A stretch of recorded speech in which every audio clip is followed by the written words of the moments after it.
Hey guys, it's WillBits! Futurama World of Tomorrow has been out for about a week now. And while the game is not perfect, and from what I've seen could definitely use a little bit of tweaking in the tutorial department, they haven't really done anything that offensive yet. If you saw my previous couple of videos about the game, I spent a lot of time kind of wringing my hands over the sins of its forefathers. And I wouldn't let my guard down yet, but allow me to play robot devil's advocate and say some nice things about the game.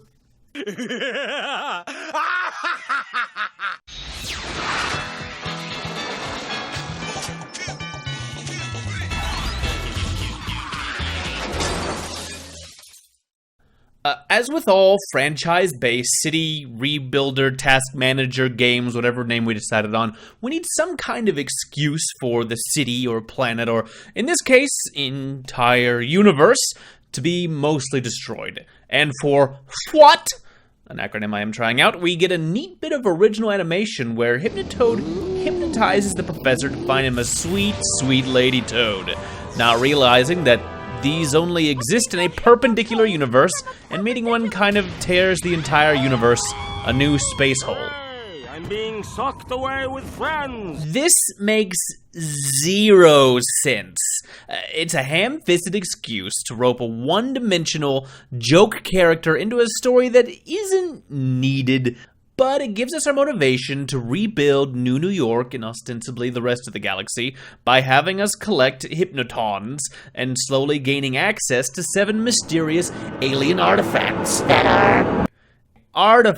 that are basically just our MacGuffins, used as an excuse to time-gate unlocking the various districts of New York.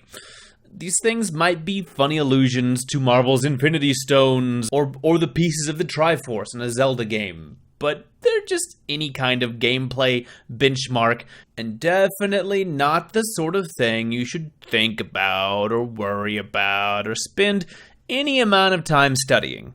So yeah, the game is slow. There's an RPG element and a builder element, but all of these things are just tasty seasoning sprinkled on the grind town that is this genre of game. If you don't like hurry up and wait style games, then this game is not for you. It will never be for you. Don't bother with it, because you will hate literally every aspect of it. It's a valid critique, and you're not wrong about it. It's great to just not like this kind of game. There's a middle tier where some people do seem to like to complain about just the microtransactional nature of these games, like they wouldn't mind the questing, and the fact that it costs money to rush things or even to cancel some things, and everything's slow, so there's a lot of motivation to want to rush those things.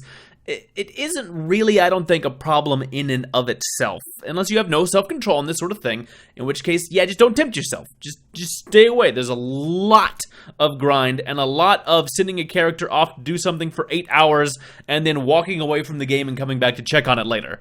But for me, that's not a problem. That's just part of it's going to be a passive game and not an active game. So the main problem that I have with these is when it comes to actual gated content. Things that you literally can't access without spending direct money on it. And right now, there isn't actually much here, and the stuff that is here has pretty minimal benefits. It's not pay to win, it's just kind of pay to collect the things that you can only collect if you pay. Currently, there are 2 premium characters, 3 if you count President Nixon, and which we don't, because so far he was only here that one weekend, and thus he's a Zemo, and we're gonna just... And besides, the premium characters don't really do that much for you.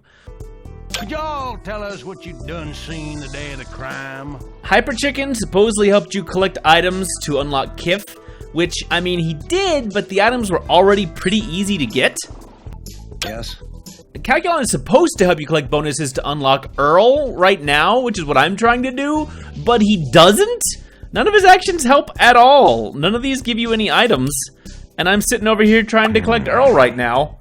Nah. These batons were supposed to be guaranteed drops from Calculon, and instead I'm still getting them the hard way.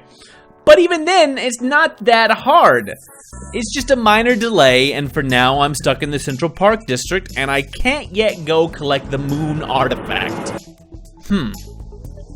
Anyway, there's like 3 premium buildings, and only one of them provides any real benefit with the applied cryogenics, in that it does drop career chips, but it's a really minor benefit.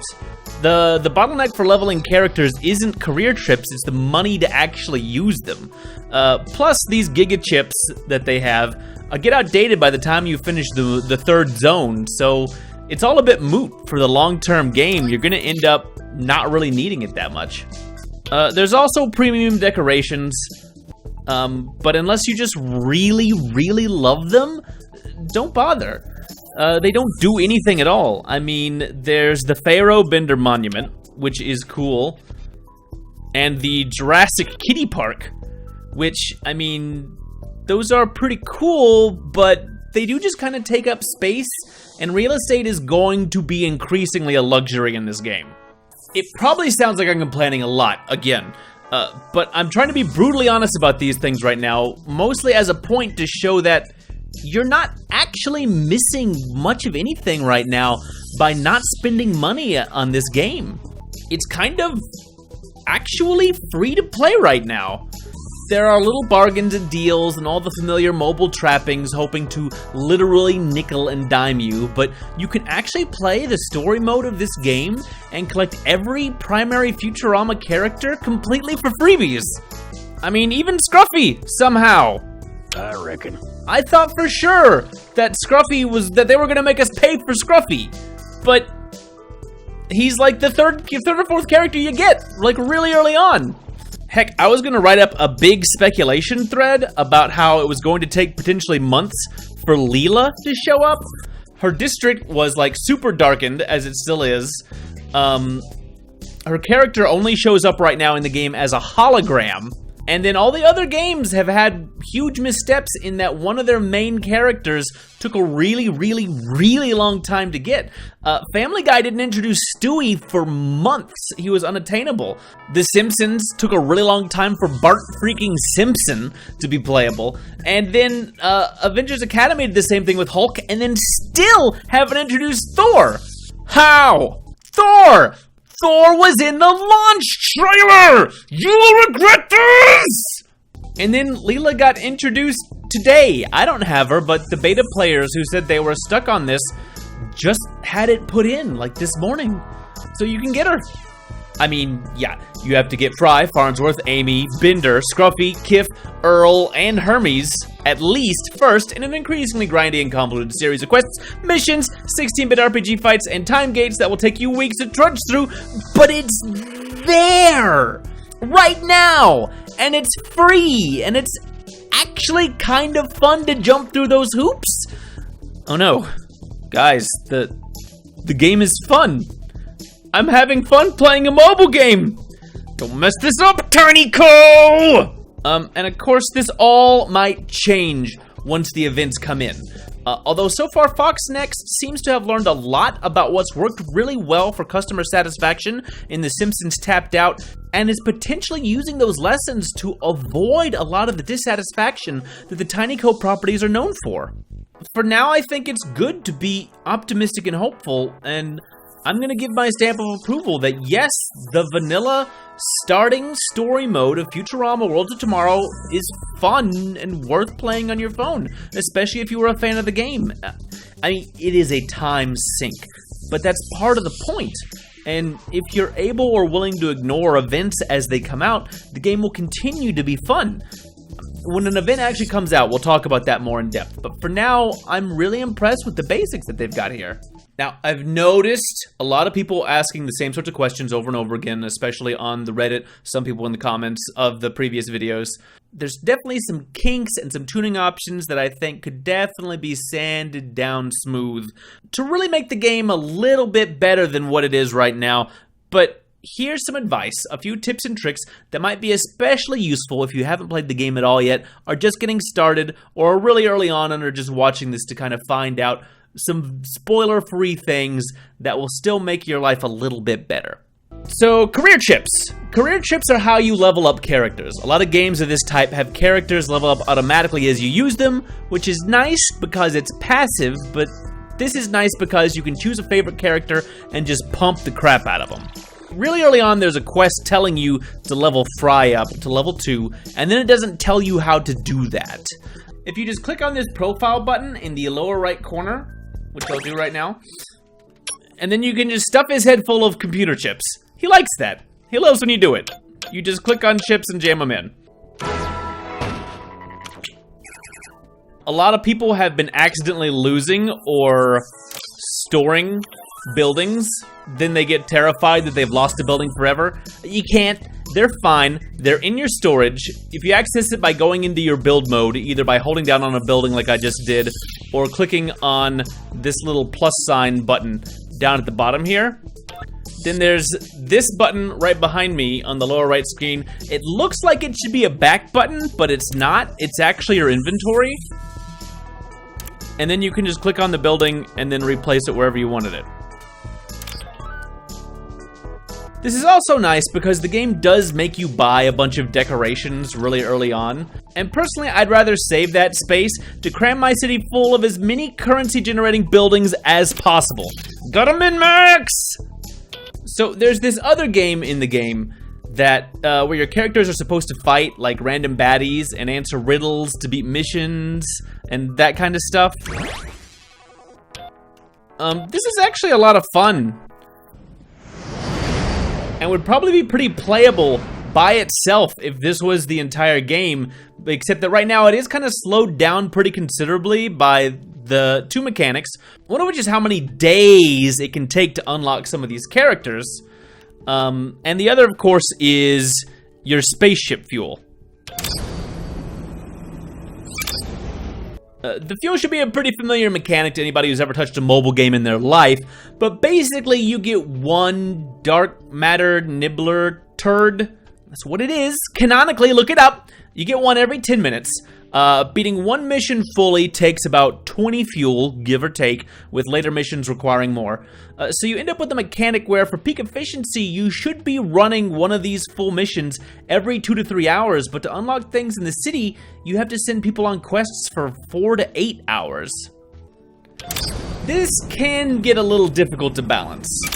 You can offset it a little by leveling your premium characters so they're part of the main team is the best use for those main currency characters that I've found. But then sometimes that is offset by the fact that you have to use Amy or Bender or Fry or a main character in order to progress in the quest, so it is kind of limited in how useful even that is. It's just one of those things you'll have to deal with and kind of accept and realize the fact that you'll never really be able to play this game at full peak efficiency, and that's fine. You don't want to obsess over it too much. Let some of that fuel go to waste. It's better for your sanity. So, prioritizing unlocks. There are several times when the game tells you to do things in kind of the wrong order. Early on, it wants several characters to do actions at Electric Ladyland, the Robo Strip Club that unlocks Scruffy, but way before the game actually lets you build that location. Similarly, to do the 3rd and 4th moon missions, you have to have Earl in your party, so he's a pretty big setback, and the process to get him is actually really convoluted. You have to unlock the Cavern on the Green, then you have to unlock Kif, then do a couple missions, then unlock Amy's nightlife outfit, then do a couple of missions, then you can begin the process to try and unlock Earl. And even then it's gonna take a while. So basically, you have to be prepared for the fact that in playing this game, you're going to spend maybe a few days to about a week just grinding these first 2 moon missions in order to get the career chips and the hypnotons that you desperately need to level up your crew and to finish just clearing out room to put the rest of your buildings. It's pretty easy to accidentally get lost and get stuck trying to clear out all the different things, and you do want to really prioritize these story-based objectives, because even if you do it correctly and perfectly, it's taken me a good week. If you get distracted and unlock the wrong areas or spend hours doing the wrong quests, it can push you over that edge of this is unreasonably difficult. But how can you tell which missions are story missions? and which ones are fluff. The story missions, like this one on the top here, actually have a slightly whiter background. It used to be clear white, and now they seem to also have kind of that gradient there. Whereas all the rest of these, you can totally ignore them. Just do them overnight, or when your characters don't have anything important to be doing, it's fine, you'll get them eventually. Bender costumes. I've seen a lot of people talking about the different Bender costumes. One is the Golden Bender. When you first unlock the Central Park District, there will actually be a quest that lasts for about an hour saying that you can rush Golden Bender to finish him for free if you spend 600 pizza. And if you do it in that first hour, you get all 600 pizza back. Don't buy pizza just to do this. It's kind of a reward where you get to skip some of the grind if you were planning on buying pizza anyway. So if you are thinking of doing it, save it until you unlock Golden Bender because you can spend it and get it all right back for free. If you don't have it, don't stress it. You will just get him. You're not locked out of getting him. He's still free. Pharaoh Bender. I've seen some people saying they don't have access to Pharaoh Bender. He is an iOS exclusive, so if you are playing on an iPhone or an iPad and then you log in through Facebook, you just get access to the ability to unlock Pharaoh Bender. If you're playing on Android or another device, find a friend who has an iPhone. I know you have one. Get them to let you just log in for a minute. You'll get access to him, and then you can still play with him on your Android device. He's neat, it's a fun costume, and he unlocks Osiris 4 as a planet, which has its own quest objectives, and at the end you get to do a thing where you actually build the cool Pharaoh Bender monument. You don't get it in-game for completing it, but it's still neat that they just offered this as a side thing. I like it. Free pizza! How do you get free pizza? That's what a lot of people ask. There's a couple of ways in-game. Every now and then, a billboard will show up out here in the ocean that has Hypnotoad's picture on it. I don't have it right now. If you click on that, you get to watch an ad. Every ad you watch gives you one pizza. It shows up maybe a couple times a day. Also, every time you 100% clear a mission, you get 5 pizza for doing so. Just the first time you do it. You do this by beating it multiple times and taking every possible path. Paths you haven't been on are bright white. Once you've gone down, it turns green forever. But the distinctions may be a little subtle if you don't know what to look for. There are already and will be increasingly sites online, especially on forums, advertising hacks and all kinds of things for free pizza and Nixon bucks. Same as there are for any other mobile game of any popularity whatsoever, especially in this genre. If you want to hunt them down, I certainly can't stop you. But the odds are that most of them are going to look for you because they are scams.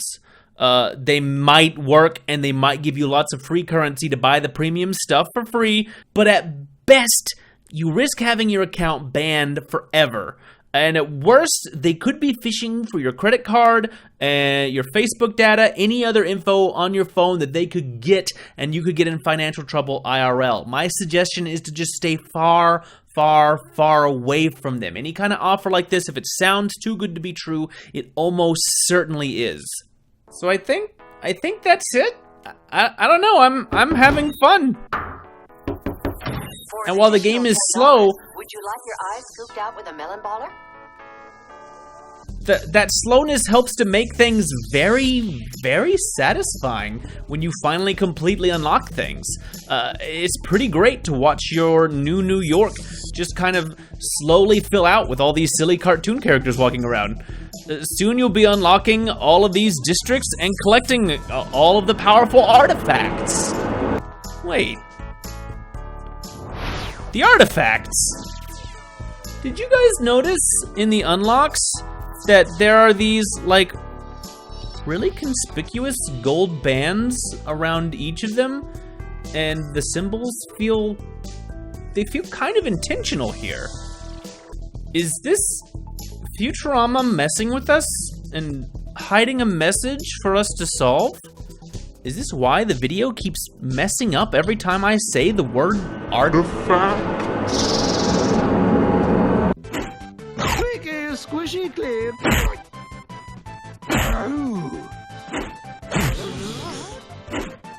Calls for a party, baby.